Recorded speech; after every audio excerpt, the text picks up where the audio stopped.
பிரியமானவர்களே, ஆண்டவராகிய இயேசு கிறிஸ்துவின் நாமத்தில் என் அன்பின் வாழ்த்துக்கள்.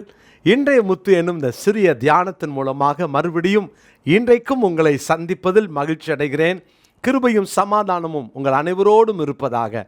அருமையான தேவனுடைய பிள்ளைகளே, யெகோவா நிஸ்ஸி, தேவன் என் விருது கொடி, அவர் என்னுடைய ஜெயக்கொடி.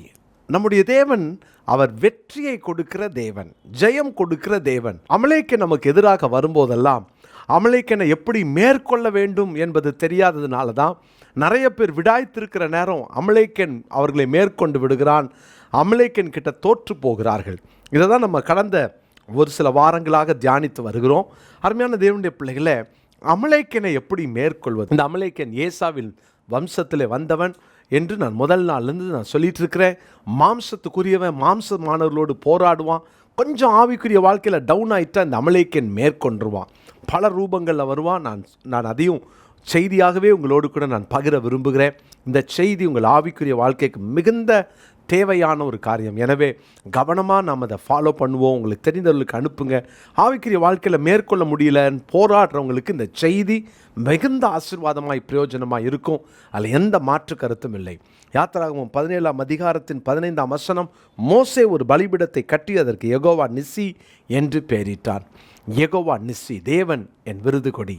அருமையான கர்த்தருடைய பிள்ளைகளே, இந்த மோசே அமலேக்கனை மேற்கொள்வதற்காக தேவனுடைய வழிநடத்தின் பேரிலே முதலாவது மலை உச்சிக்கு போகும்பொழுதே கர்த்தருடைய அந்த கோலை அவன் கையில் எடுத்துக்கொண்டு போகிறான்.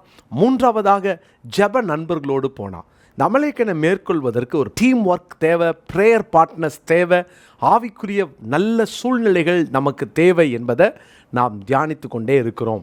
ஒருவருக்கொருவர் எப்படி இருக்கணும்? நேற்று தினத்தில் ஒருவருக்கு ஒருவர் உதவி செய்யுங்கள் என்பதை நாம் தியானித்தோம். இன்றைக்கு தொடர்ந்து 1 யோவான் 4ஆம் அதிகாரத்தின் 7வது வசனத்தை நான் வாசிக்கிறேன். 1 யோவான் 4ஆம் அதிகாரம் 7ஆம் வசனம். பிரியமானவர்களே, ஒருவரில் ஒருவர் அன்பாய் இருக்க கடவோம். ஏனெனில் அன்பு தேவனால் உண்டாயிருக்கிறது. அன்புள்ள எவனும் தேவனால் பிறந்து அவரை அறிந்திருக்கிறான். ஒருவரில் ஒருவர் அன்பாய் இருக்க கடவோம். இந்த வசனத்தில் நம்ம பார்க்குறோம் பாருங்க. இந்த 1 யோவான் 4ஆம் அதிகாரம் 7ஆம் வசனத்தில் ஒருவரில் ஒருவர் அன்பாய் இருக்க வேண்டும். இது தேவன் கொடுத்த புதிய கற்பனை அப்படின்றத நம்ம பார்க்குறோம். அநேக நேரங்களில் நம்மளால் எல்லாரையும் அன்பு கூற முடியல, நேசிக்க முடியல. பிரியமான கர்த்தருடைய பிள்ளைகளே, நம்ம எப்போதும் ஒரு காரியத்தில் கவனம் வைக்கணும். இந்த உலகத்தில் நான் பகைக்கிற ஒரு காரியம் எதுவாக இருக்கணும்னா பாவம். அந்த பாவத்துக்கு சொந்தக்காரனாகிய பிசாசானவன். வேற ஒருவர் மேலேயும் உங்களுக்கு பகை உணர்வு வரக்கூடாது. வேற யார் மேலேயும் உங்களுக்கு அந்த பகையை காட்டிடக்கூடாது. கண்ணை மூடும்போது இந்த உலகத்தில் நான் யார் மேலேயும் பகை வைக்கக்கூடாது. நீங்கள் அப்படி யார்கிட்டையாவது பகை வச்சுருக்கிறீங்க, அவங்க மேலே ஒரு கசப்பு இனி அவங்க முகத்தில் கூட முழிக்கக்கூடாதுன்னு நீங்கள் நினச்சிருந்தீங்கன்னா அதை உடனே சரி செய்யுங்க.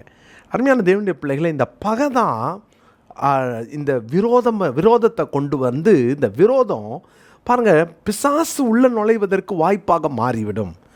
ஒரு நாளும் அன்பை தவிர கர்த்தருடைய பிள்ளைகளே நமக்குள்ள ஒரு பகை வந்துடக்கூடாது. ஒரு சிலர் தவறு செய்யலாம், தவறை சுட்டி காட்டுங்க. சிலருடைய தவறுகள் வேதத்துக்கு விரோதமாக இருக்கும். சில தவறுகள் அவர்களுடைய அறியாமையில் இருக்கலாம், சிலது அறிந்து செய்யலாம். சில தவறுகள் உபதேச கோளாறாக இருக்கலாம். அப்படிப்பட்டவர்களை வேதம் சொல்லுகிறது அவங்கள நம்ம ஒரு நாளும் வெறுக்கக்கூடாது. ஆனால் அப்படிப்பட்டவர்களிடத்திலே தூரமாக இருக்கணும். அதை ரொம்ப கவனமாக இருக்கணும். இதை நம்ம டிஃப்ரென்ஷியேட் பண்ண கற்றுக்கொள்ளணும். நம்முடைய வாழ்க்கையில் நாம் கண்களை மூடும்போது யார் மேலேயும் எனக்கு பகை இல்லை என்ற அந்த ஒரு நிச்சயத்தோடு கண்ணை மூடணும். ஒருவேளை இன்றைக்கி அப்படிப்பட்ட ஒரு நிச்சயம் உங்களுக்குள் இல்லாமல் இருக்கும் என்றால் மனம் திரும்புவோம். கர்த்தருடைய பிள்ளைகளை, பேசிடுங்க, இறங்கி போயிருங்க, அன்பு காட்டுங்க. எப்படி அன்பு காட்டுவது? கொடுங்களேன், ஏதாவது அவங்களுக்கு ஏதாவது நீங்கள் செய்யுங்களேன். வாலண்டியராக போய் அவர்களிடத்தில் நீங்கள் ஏதாவது செய்ய கற்றுக்கொள்ளுங்களேன். அப்படிப்பட்ட ஒரு வாழ்க்கை வாழாவிட்டால் பிசாசுக்கு நாம் இடம் கொடுக்கிறோம் என்று அர்த்தம்.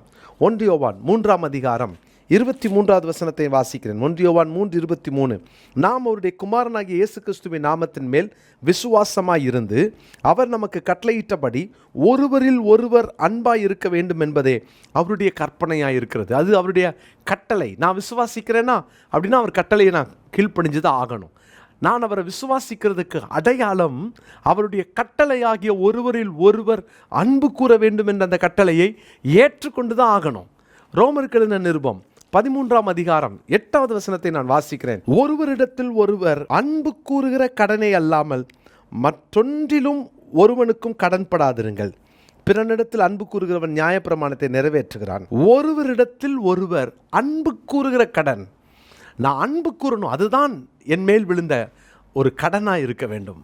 அன்பு கூறாமல், ஒருவேளை உங்களால் யாரையும் ஏற்றுக்கொள்ளாமல் நீங்கள் இன்றைக்கி அப்படிப்பட்ட ஒரு தடுமாற்றத்தில் இருப்பீர்கள் என்று சொன்னால், நீங்கள் இன்றைக்கி ஆண்டுகிட்ட ஜெபம் பண்ணுங்க. ஆண்டவரே, இந்த அமலேக்கியன் என் வீட்டுக்குள்ளே என் வாழ்க்கைக்குள்ளே நுழைஞ்சிடக்கூடாது, என்னை அவன் மேற்கொண்டக்கூடாதுன்னா அது என்னுடைய வாழ்க்கையில் பகை இருக்கக்கூடாது. ஏன்னா அது அமலேக்கியனுடைய சுபாவம், அது அமலேக்கியனுடைய குணம். அந்த குணம் எனக்குள்ளே வரக்கூடாது. ஏன்னா அப்படி இருந்தால் அந்த பகை, அந்த விரோதம் உங்களுக்குள் இருந்தால் உங்களை தேடி பிசாசு வருவான், இந்த அமலேக்கியன் மேற்கொள்ள முயற்சி செய்வான். வேதத்தில் வாசிக்கிறோம், அப்போஸ்தலனாகிய பேதுரு எழுதுகிறார். 1 பேதுரு 4ஆம் அதிகாரத்தின் 8வது வசனத்தை வாசித்துறேன். 1 பேதுரு 4:8, எல்லாவற்றுக்கும் மேலாக ஒருவரில் ஒருவர் ஊக்கமான அன்புள்ளவர்களாயிருங்கள், அன்பு திரளான பாவங்களை மூடும். அவங்க தப்பு செஞ்சிருந்தாலும் அன்பு கூறுங்க, அந்த அன்பின் நிமித்தமாய் அந்த பாவம் மூடப்படும்.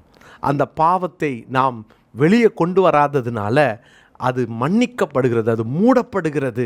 நாம் அந்த அன்பை காட்டுவோம். இன்றைக்கி மனப்பாட பகுதியாக 1 பேதுரு 4:8 குறித்து கொள்ளுங்க. அந்த லவ் டீப்லி என்று வாசிக்கிறோம். ஊக்கமான அன்பு செலுத்துங்க. அவங்க உங்களுக்கு துரோகம் செய்திருந்தாலும் ஊக்கமான அன்பு செலுத்துங்க. இன்றைக்கி அவர்களோடு கூட நீங்கள் பேசுங்கள். ஏன்னா அமலேக்கியன் உங்களை மேற்கொள்ள இடம் கொடுத்துடாதீங்க. ஜெபிக்கலாமா?